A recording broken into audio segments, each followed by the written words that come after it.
महाराष्ट्र राज्य पर्यटन विभाग आणि कणेरी मठाधिपती अदृश्य काळसिद्धेश्वर स्वामी यांच्या माध्यमातून सिद्धगिरी मठावर कारागीर महाकुंभ महोत्सव आयोजित करण्यात आलाय।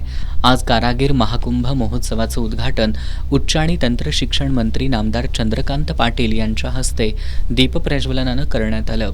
यावेळी जिल्हा परिषद अध्यक्षा शिल्पा खोत तसंच सातारा जिल्हा परिषद अध्यक्षा प्रियाताई शिंदे यांच्या हस्ते फीत कापण्यात आली।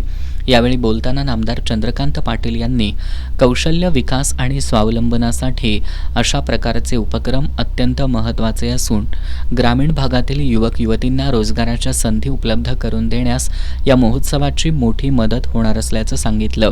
यावेळी जिल्हा परिषद अध्यक्षा शिल्पा खोत यांनी हजारो महिलांच्या हाताला काम मिळावं यासाठी स्वामीजी यांच्या मार्गदर्शनाखाली उद्योग सुरू करण्यात यावेत अशी अपेक्षा व्यक्त केली।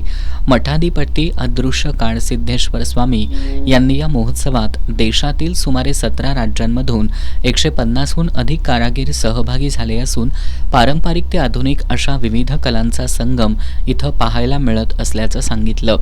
35 महाविद्यालयातील विद्यार्थी विविध नाविन्यपूर्ण प्रकल्प सादर करणार आहेत।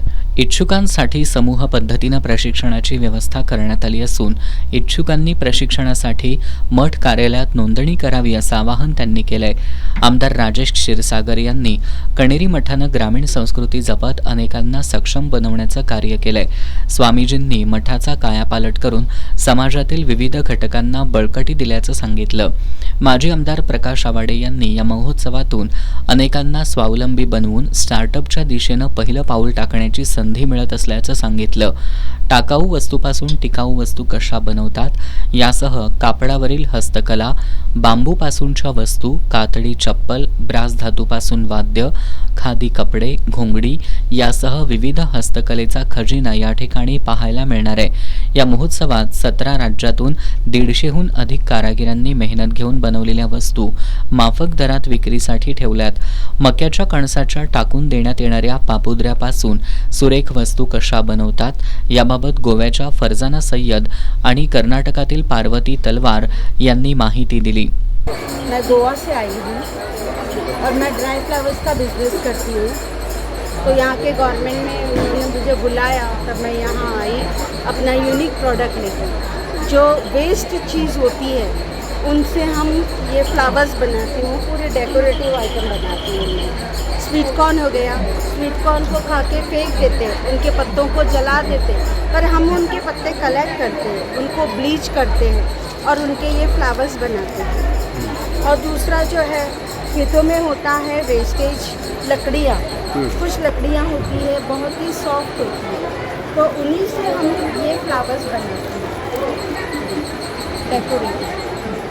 खेतों में जो घास होता है उस घास से हम ये फ्लावर्स डेकोरेटिव चीज़ें बनाते हैं। ये सुंदरता बढ़ती है लोगों के घरों में।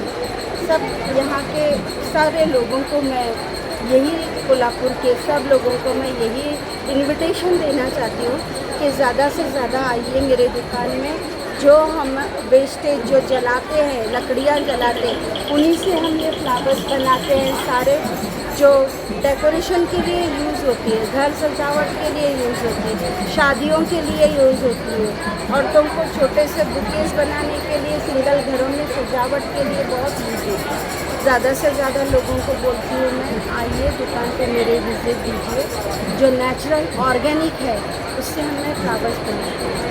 नमस्कार, मेरा नाम पार्वती तलवार है सर। मैं कर्नाटक विजयनगर डिस्ट्रिक्ट वीरनगर तालुक से आई हूँ।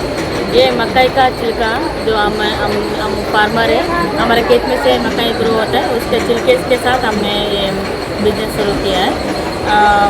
मकई का छिलका को हमने पानी में डुबा के ऐसा फ्लावर के शेप में ला के ऐसा बुकेस और फेरी लाइट्स और वॉल हैंगर्स, डॉल्स सभी बनाते हैं सर हम।